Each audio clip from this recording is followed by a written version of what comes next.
सेव्यमान पावनाङ्घ्रि पङ्कजं ज्ञानयज्ञसूत्रमिन्दुशेखरं कृपाकरं नारदादियोगिवृन्दवन्दितं दिगम्बरं काशिकापुराधिनाथ कालभैरवं भजे।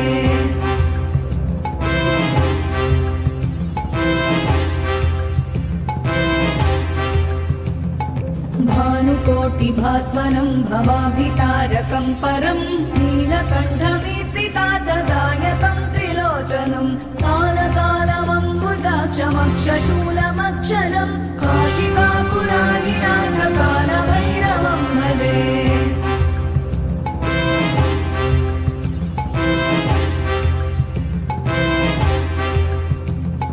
शूलटङ्कपाशदण्डपाणिमादिकारणं श्यामकायमादिदेवमक्षरं निरामयं भीमविक्रमं प्रभुं विचित्रताण्डवप्रियं काशिकापुराधिनाथ कालभैरवं भजे।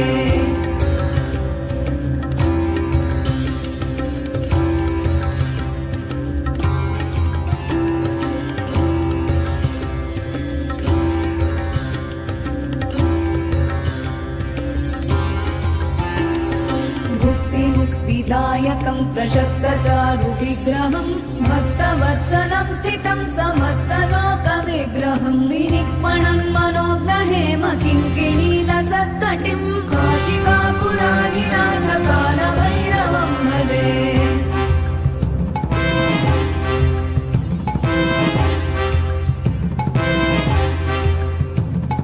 धर्मसेतुपालकं त्वधर्ममार्गनाशकं कर्मपाशमोचकं सुशर्मदायकं विभुं स्वर्णवर्णशेषपाशशोभिताङ्गमण्डलं काशिकापुराधिनाथ कालभैरवं भजे।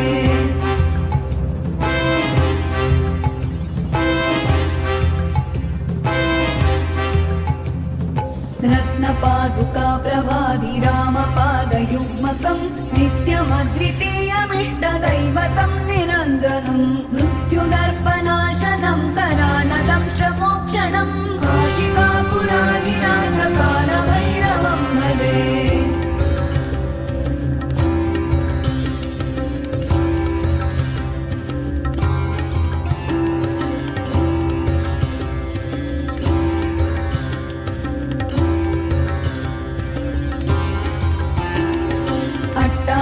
भिन्नपद्मजाण्डकोशसन्ततिं दृष्टिपातनष्टपापजालमुग्रशासनम् अष्टसिद्धिदायकं कपालमालिकाधरं काशिकापुराधिनाथ कालभैरवं भजे।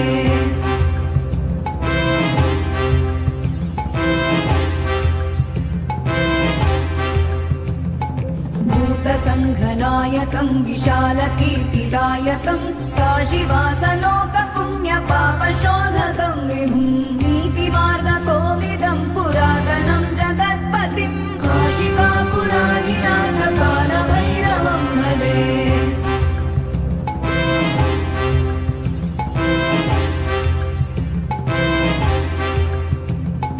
कालभैरवाष्टकं पठन्ति ये मनोहरं ज्ञानमुक्तिसाधनं विचित्रपुण्यवर्धनं शोकमोहदैन्यलोभकोपता